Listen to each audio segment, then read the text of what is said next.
I will never forget you. How far would you go to find a cure that doesn't exist for a disease running rampant?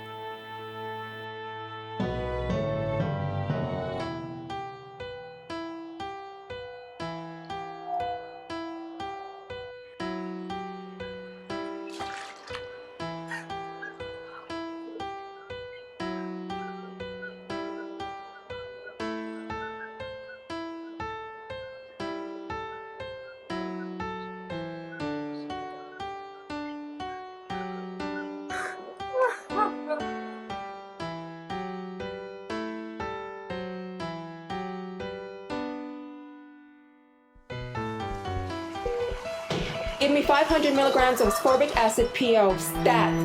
Thiamine 100 milligrams intravenous. Multivitamins 2 tablets.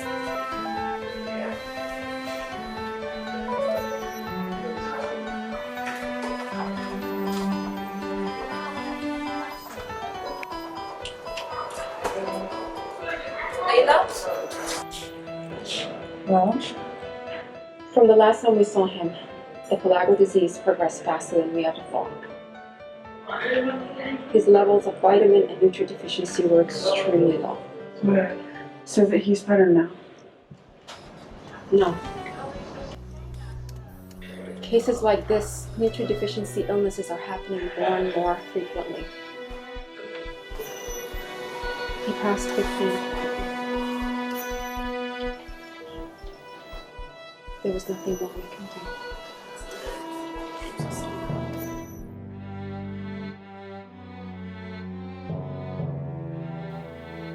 Laila was my former student, the brightest, with a passion for genetic engineering. She went on to have a career in this field, specializing in pathology. We kept in contact after she graduated, until one day the communication stopped. I remember the last thing we discussed was that she was working on an independent project, finding a cure for pellagra, the nutrient deficiency disease.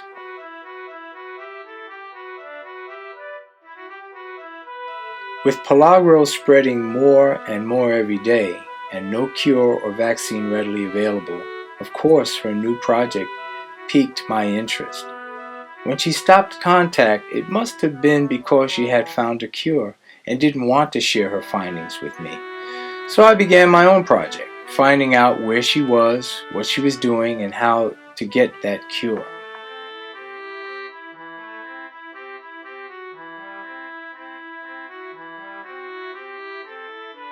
It seems like she used the nucleic acid sequencing process to extract the DNA of the fruit.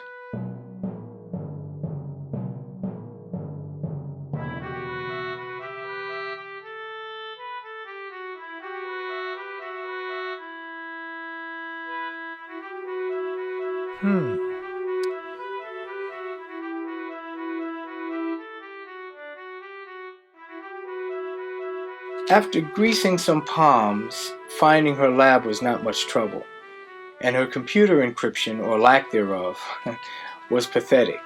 Her computer and notebook had it all. The DNA extraction of the various fruits she used, the synthesis process, which was so elementary, but effective, and everything else I needed to know.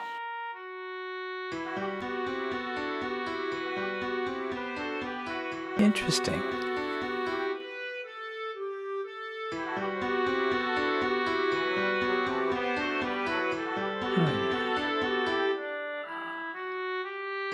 I wonder why she didn't use a centrifuge to separate the unwanted mutations from the genetic code.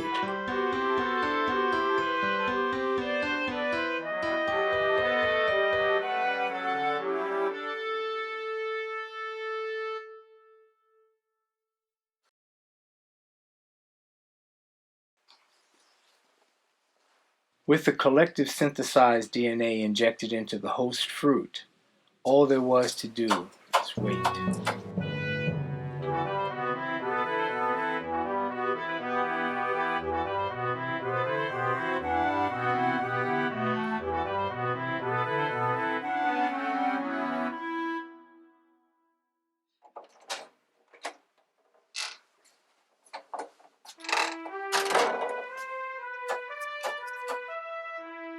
The chromosomal structure of the biologically active RNAs should activate the dormant non-coding RNAs, enhancing the resulting DNA strands.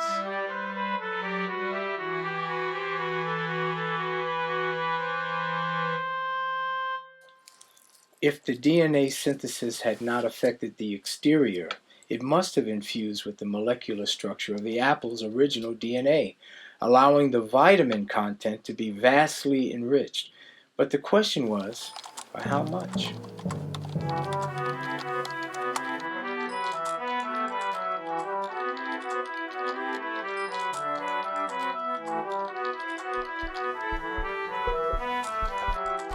No one will know what possessed her to bite into the host fruit in the first place. Perhaps she wondered if she would feel the effects of the vitamin enrichment immediately, even though she didn't suffer from pellagra. But who knows? You're not going to eat anything? No. I'm not that hungry. That's what you keep saying. You have to eat when the doctor said so himself.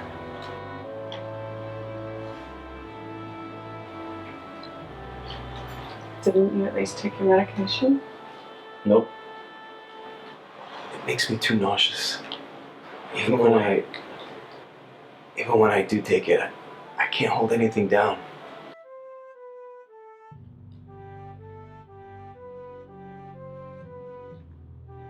Try. Please.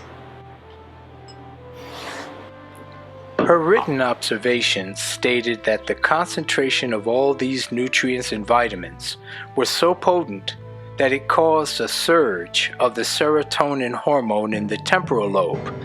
This was so great that it overlapped into the primary sensory cortex, allowing her to become fully immersed in an enjoyable past memory, like it was happening all over again. Don't worry, hon. I'll be fine. The real problem is that you got a little something right there. Right here. This is what I want.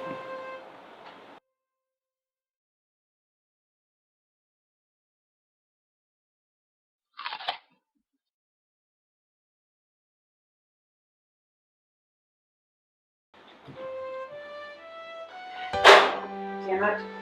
Hey, that's okay. It's okay. Why don't we let the cooking cook itself? And the break. It's time to dance. Ready? 1, 2, and da-na-na-na. No one will ever know what made her bite into that fruit a second time.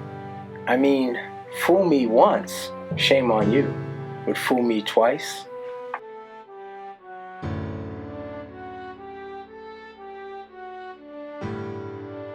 On second thought, I don't believe it was her intention to keep this cure from people forever. It was supposed to help others. But, after repeating her experiments and biting into my own enriched apple, I think I know why she did what she did. If I had the chance to be with my loved ones again, if only in my mind, well, call me selfish, but I wouldn't give this up for the world. Would you?